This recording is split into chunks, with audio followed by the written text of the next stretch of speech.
শারজায় ইতিহাস গড়ার হাতছানি ছিল বাংলাদেশের সামনে, কিন্তু আফগানিস্তানের বিপক্ষে তৃতীয় ওয়ানডেতে হেরে হতাশ হতে হয়েছে তাদের। ম্যাচ শেষে ইনজুরি আক্রান্ত শান্তের মতোই অবস্থা পুরো বাংলাদেশ দলের। ব্যাটিং বিভাগে মিডল অর্ডারে ব্যাটাররা রান পাননি, আবার ফিল্ডিংয়ে একেবারেই হতাশ করেছে বাংলাদেশ। শারজায় ম্যাচ দেখতে আসা প্রবাসী বাংলাদেশিরাও হতাশ বাংলাদেশের এমন পরাজয়ে। তারা ক্ষোভ প্রকাশ করেছেন। আজকে এত খারাপ ছিল ফিল্ডিং, যা বলার বাইরে। ক্যাচ মিস, বল মিস, এটা কি ভাই? এগুলো কি মস্কারি করছে না খেলা খেলছে? খেলা তো খেলে না, এরা মস্কারি করে টুরে ঘুরতে আসছে। আমাদের টোটাল স্কোর থেকে 15 থেকে 20 রান কম হয়েছে। এই আর যদি 20 রান হইতো ইনশাল্লাহ আমরা আজকে জয়লাভ করতাম। আমাদের ম্যাচটা কিন্তু অত্যন্ত সহজ ছিল, চাইলে একদম খুব ইজিতে, যেভাবে শুরু করেছিল সেভাবে চাইলে খুব ইজিতে, কিন্তু ওই যে রিশাদের একটা ক্যাচ মিস, সেটা ম্যাচের টার্নিং পয়েন্ট কিছুটা টার্ন হয়ে গেছে। আনফরচুনেটলি দুঃখের সাথে বলতে হয়, এত সহজ ম্যাচ যদি এভাবে হেরে যায় তাহলে ক্রিকেট নিয়ে আমাদের আর কোনো প্রত্যাশা নেই। বাংলাদেশ টিম থেকে কিন্তু এভাবে হেরে যাবে আসলে আশা করিনি। সবকিছু মিলিয়ে অনেক দুঃখ নিয়ে যেতে হচ্ছে।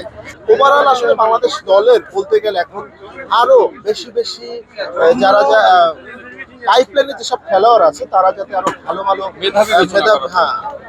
মেধাবীদেরকে আরো যেন সুযোগ দেওয়া হয়, এটাই হচ্ছে। তারা হারের পেছনে ব্যাটিং এবং ফিল্ডিং দুই বিভাগকেই সমানভাবে দুষছেন। জানান এভাবে খেলতে থাকলে বাংলাদেশ পিছিয়ে পড়বে। ম্যানেজমেন্টের একটু ফিল্ডিং এর মধ্যে আর ব্যাটিং এর মধ্যে বেশি কাজ করা দরকার, বিকজ আজকে যেভাবে আফগানিস্তান ব্যাটিং করছে ওই অনুযায়ী বাংলাদেশ অনেক উইক ব্যাটিং করছে। আজকে দেখেন আপনি 1 ওভার থাকতে জিতেছে কিংবা 2 ওভার থাকতে জিতেছে, তো এটা কিন্তু আফগানিস্তান কোথায় চলে গেছে আর বাংলাদেশ কোথায় রয়ে গেছে। বাংলাদেশে একটু ব্যাটিং এ খুব উইক আছে, শুধু উইক না অনেক উইক। আর বোলিং যে নতুন আজকে বোলিং করছে নীতিশ রানা, সে খুব ভালো বল করছে, বাট লাস্টে দিয়ে সে আর কি আলো জ্বালা করে ফেলছে। তো বাট সমস্যা নাই, আমাদের ব্যাটসম্যানরা আমাদেরকে পুরাই হতাশ করছে। আজকে রান করতে পারতো 270 প্লাস বা 280 এরকম করতে পারতো, করলে হয়তো আমাদের জিতার আশা থাকতো। আজকে খেলার হারার পিছনে সবথেকে মূল কারণ হচ্ছে ব্যাটিং ব্যর্থতা, যেটা বিগত 2টি ম্যাচ ধরে একই রকম ব্যর্থতা ফল ডাউন করতেছে। তবে এত কিছুর পরও তারা বাংলাদেশের পাশে থাকার কথা জানান।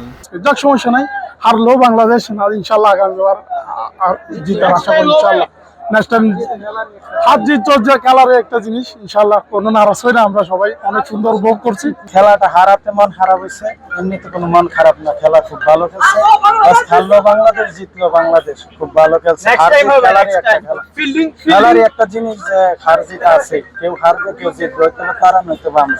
বাস আলহামদুলিল্লাহ খুব ভালো খেলছে। আফগানিস্তানের বিপক্ষে ব্যর্থ মিশন শেষে এবার টাইগারদের সামনে West Indies challenge. Rifat Anjum, দেশ টিভি, স্পোর্টস ডেস্ক।